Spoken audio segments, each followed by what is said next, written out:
नमस्कार मंडळींनो, सकाळी उठल्या उठल्या औषध माका सांगल्यान दुकानात जा आणि काय व्हाया नको ता सगळा घेऊन येत. व्हिडिओ काढताना दुकानवालो झालो खुश. मग चाळी तिला येणे ह्याचा काहीतरी वेगळा ढवळाढवळ सुरू व्हा. तेवढ्यात ऋषीनकडे टामकन चेंडवा उडवल्यान आणि बाबू खाकडे खेळात घेणत नाही म्हणून तो औषीकडे धावत धावत घरात गेलो. आणि नेहमीप्रमाणे मी घरात गेलंय आणि देवाची पूजा केलंय आणि शांत 2 मिनिटं बसान राहुलय.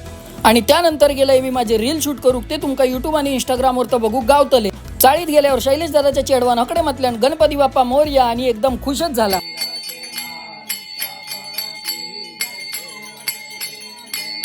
मग ह्या मी काय बघतोय, साक्षात अविनाश चोगलेंनी आमका दर्शन दिल्याने.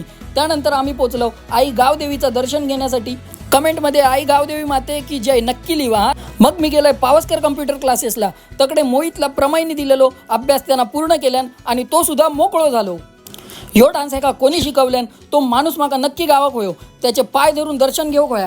मग औषध माका सांगल्यान जेवणासोबत तोंडाक काहीतरी घेऊन ये म्हणून मार्केटमधून मी बटाट्याची भजी घेतलंय आणि गेलंय घरात. तेवढ्यात इंडिया टीमने विजयी झाल्याबद्दल त्यांना अभिनंदन केलं आणि त्यानंतर आम्ही गेलो जेवू.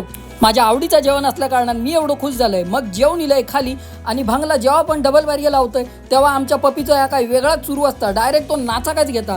मग डबल बारी ऐकलंय आणि त्यानंतर म्हटलंय आता आजच्या दिवसापुरती तुमची रजा घेऊया आणि भेटाया पुढच्या ब्लॉगमध्ये. तवसर देवा काळजी.